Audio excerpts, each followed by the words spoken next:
Gustong-gusto ko na ngang umuwi ng Pilipinas pero nagkaproblema na naman and excited na nga ang binan ko na makita nga yung balae niya. Sa video na ito ay papakita ko nga sa inyo mga kaganapan sa araw na ito.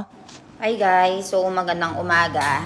So ngayon medyo namomroblema ako kasi yung visa ko hindi pa naayos-ayos and ang tagal ko na siyang hinihintay. I've been waiting for it for like nasa 2 weeks na siguro. Dahil siguro sa pangyayari doon sa may Kashmir, kaya medyo naghigpit sila. So, kailangan ko na talagang umuwi ng Pilipinas kasi ang dami kong mga aasikasuhin. And dahil hindi pa nga lumalabas yung visa ko, hindi ko pa din naaayos yung visa ni Milan tsaka ni Ivan.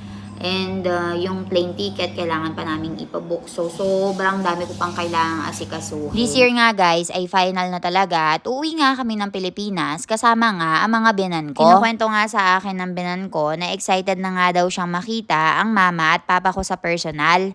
Natutuwa nga daw siya dahil finally ay makikita na nga daw sila. Tinanong ko nga din siya kung saan nga ba niya gustong pumunta sa Pilipinas. Ang sabi niya nga sa akin guys, yung resort nga lang daw namin ang gusto niyang makita at gusto niya nga lang ma-meet ang mga parents ko. Kahit hindi na nga daw kami mag-travel pa ay okay na daw yon. At least daw ay na-experience na nila ang makasakay ng eroplano. May isang beses kasi guys ay hindi pa rin nila na-experience kaya naman ay excited daw sila. Lahat nga ng mga happenings ng pagpunta nila sa Pilipinas ay i-upload ko nga dito. Kaya naman kung ayaw nyo nga mahuli sa mga kaganapan ay subscribe na nga kayo agad-agad. Dahil nga sobrang busy ko sa mga documentations, ay sobrang laking tulong talaga na meron na nga kaming cook dito sa bahay. Pagkababa ko nga, ay tapos na nga rin siya sa pagluluto at naka-ready na nga yung pagkain ni Ivan. Ngayon nga na meron na rin kaming tagaluto, ay mas marami na nga rin akong oras sa pag-aalaga sa anak ko. Nakakapaglaro na nga kaming dalawa. Pero ang sabi ng binan ko sa akin, kung masaya nga daw ako na meron na kaming tagaluto, ay mas masaya nga daw siya dahil wala na nga siyang kailangan gawin dito sa bahay.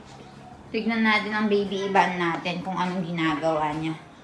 Let's see. Ivan, sukaratsi! Dingli! Nakita niya ang mami niya kaya sumasama sa akin. Chala! Chala! Ano? Chala! Kay Josh. So, nagpapabuhat ang baby ko.